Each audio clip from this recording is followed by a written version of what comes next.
présente d'abord, Abdelhamid, d'origine algérienne. J'ai 80 ans. Je voudrais m'adresser à tous ceux qui veulent bien m'entendre, écouter, pour parler un peu de mon expérience, et particulièrement l'expérience religieuse. Je suis né à Tlemcen. Pour ceux qui connaissent Tlemcen, c'est une ville très conservatrice qui est connue historiquement et tout, et surtout à travers sa religiosité, si je peux m'exprimer ainsi. Au fait, je suis né dans une famille qui était très très pratiquante. Mon père, je me rappelle, me réveillait très tôt pour faire ma prière, et c'était quotidien. Et c'était vraiment, pour moi, vivre, c'est préparer l'au-delà. Donc c'était le principe qui me dirigeait.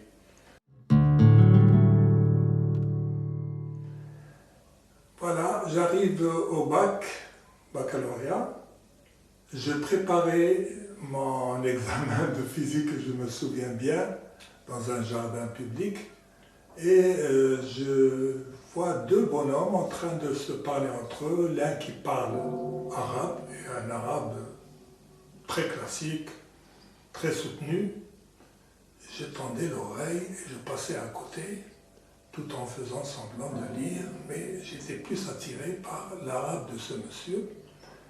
Et en fait, il s'est aperçu que je tendais l'oreille, il me sourit et me propose, si j'étais d'accord, pour aller leur faire visiter Tlemcen, parce qu'ils ne connaissaient pas, ils n'étaient pas de Tlemcen. Et je suis par la suite que c'était des Iraniens, l'un qui parlait très bien l'arabe, mais l'autre qui parlait à peine, et qui parlait le persan, qui répondait en persan. Donc on a fait connaissance en cours de route, il me parle de tout, un peu de tout et de rien. Et il invoque comme quoi Dieu nous aime et ne nous oublie jamais, et puis qu'il nous envoie régulièrement des messagers pour nous guider, parce que nous avons besoin d'un guide. Comme tout père bienveillant vis-à-vis de ses enfants, ben, il est toujours présent pour leur montrer le chemin. Et cette phrase-là n'est pas tombée dans l'oreille d'un sourd. Ça m'a fait sursauter. Comment il ose parler d'un messager qui vient après Mohammed? Ça, c'était pas du tout content. J'ai sursauté, j'ai dit, monsieur, c'est pas vous qui m'apprenez ma religion, je connais assez ma religion, et j'ai cité tout de suite Ma kana Muhammadun aba ahadin min rijalikum, c'est-à-dire Mohammed n'est pas le père de l'un de vos fils, walakin Rasulullah wa khatam al-nabiyyin, c'est-à-dire le dernier prophète. Et bon, il a vu que j'étais touché, que j'étais en colère. Il n'a pas voulu trop parler de cela. En fait, la conversation s'est arrêtée un petit peu avec un petit peu un malentendu, parce que je n'arrivais pas à comprendre. Finalement, je les ai laissés, mais avant de partir, il m'a donné une carte visite que j'ai gardée comme ça par courtoisie. Et quelque temps après, j'ai commencé à réfléchir tout seul. Ce bonhomme, finalement, il a été toujours poli avec moi, il a été gentil, c'est moi qui me suis un peu emporté pour rien. Ben, je n'ai qu'à chercher. Finalement, j'ai dit, il faut que j'aille le voir, parce que là, franchement, il y a quelque chose qui est nouveau, que je ne comprends pas. D'accord. Alors, il habite à Oran, ça fait 150 km de Tlemcen, j'ai fait le voyage, j'arrive chez lui, et finalement, il me reçoit très très bien, toujours, d'une manière gentille. Et c'était midi, il m'a dit, tu es invité chez nous, on va manger ensemble et tout ça. On a été à la maison, et finalement, après vers 2 heures, il m'a dit, tu m'excuses, je vais aller travailler. Je je te laisse chez moi et on se retrouve le soir, l'après-midi. Bien, c'est ce qu'il fait. Et une fois qu'il est retourné, on a continué à parler, on a parlé un peu de religion aussi, et il m'a dit la religion finalement, Mohammed sallallahu alayhi wa sallam nous dit, la religion c'est le comportement. À quelqu'un qui demandait au prophète qu'est-ce que c'est que la religion, il répète 3 fois de suite et la même réponse, la religion c'est le comportement. Que tu fasses des choses bien ou pas bien, ça avec Dieu, mais avec l'homme, tu dois te comporter convenablement. Ok. Il me passe un livre, que ce livre-là, d'abord je remercie monsieur Maher qui m'a montré ce chemin-là, et je remercie celui qui l'a écrit parce qu'il s'agissait d'un dialogue, dans ce livre-là, un dialogue entre un musulman et un Baha'i. Un Baha'i, c'est la religion dont je vous parle, c'est la religion Baha'i, c'est celle qui est venue en Iran il n'y a pas longtemps. Et dans cette religion, il est dit que finalement, tous les hommes sont égaux, qu'il n'y a pas de différence entre les messagers, que tous viennent de Dieu, etc. Peut-être dans une autre vidéo, je vous expliquerai avec précision qu'est-ce que c'est que cette religion. Pour l'instant, j'essaie tout simplement de me présenter de façon à ce que tout le monde sache qui je suis.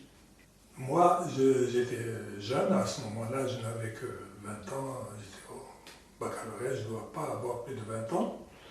Et j'ai dit, il faut qu'il y ait quelqu'un, il faut que je fasse appel à quelqu'un de plus érudit, sur qui je peux compter, qui va me défendre par rapport à ces gens-là qui prétendent qu'il y a qu'un autre messager soit venu après le prophète Mohammed sallallahu alayhi wa sallam.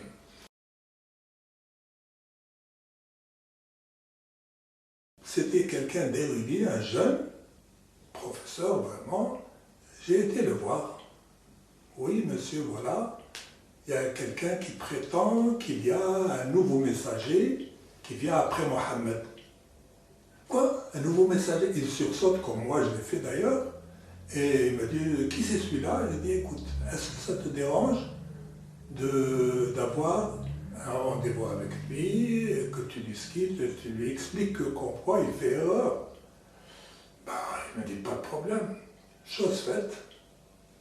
Quelque temps après, j'organise une rencontre à laquelle assiste mon professeur, l'homme qui prétend qu'il y a un nouveau prophète, et j'écoutais, moi, tranquillement, qu'est-ce qui se passe entre les deux. Tout de suite, quelques temps après plutôt, il a commencé à parler de la religion. Il a vu qu'il s'agissait de quelqu'un de très érudit. Donc il a dit, la religion actuellement, c'est une question rétrograde. Ça concerne les gens qui ne sont pas très instruits, qui n'ont pas fait de grandes études. Mais aujourd'hui, voilà. Alors en disant cela, il m'a vraiment déçu complètement. J'ai compris que je ne dois pas compter sur les autres, que je reprenne moi-même ma recherche. Et c'est là que j'ai commencé à rechercher par moi-même. Donc c'était après que j'ai été voir mon ami. Cette histoire-là a eu lieu avant que je me déplace à Oran, comme je l'ai dit, et pour obtenir le livre dont je parlais tout à l'heure, qui s'appelle Tibyan ul-Burhan pour ceux qui connaissent l'arabe, c'est-à-dire la preuve. Et oui, la preuve qu'il y a un nouveau messager. Et ce livre-là, à partir du Coran et des traditions, hadith, il explique comme il faut, comme quoi la main de Dieu n'est pas fermée, qu'il envoie constamment ses messagers, voilà, et que nous allons avoir d'autres vidéos qui expliquent quelles sont les preuves de la révélation dont j'ai parlé. Bon, à la suite de cette déception, si je peux dire ça comme ça, de la rencontre de mon professeur avec monsieur qui annonçait la nouvelle d'une religion, ben, j'ai décidé finalement de ne compter que sur moi-même. Et là, ce qui m'a le plus encouragé, c'est le verset du Coran que vraiment m'a donné la force d'aller plus loin et de ne pas compter sur les autres. Ce verset, qui est de la sourate Ashriya, la sourate Al-Hujurat, en français la traduction, toute traduction n'est pas parfaite, c'est la sourate des appartements, Al-Hujurat, et c'est le verset 6 qui dit Ya ayyuhalladhina amanu in ja'akum fasiqun binaba'in fatabayyanu an tusbihu qawman an tusibu qawman bijahalatin fatusbihu ala ma fa'altum nadimin. En français, on va essayer de le traduire. Ô vous qui croyez, si un pervers vous apporte une nouvelle, assurez-vous de sa véracité pour ne point faire du tort à autrui par inadvertance et avoir à le regretter par la suite. Je répète, c'est la sourate Al-Hujurat et c'est le verset 6. Mais Al-Hujurat, c'est la sourate 49.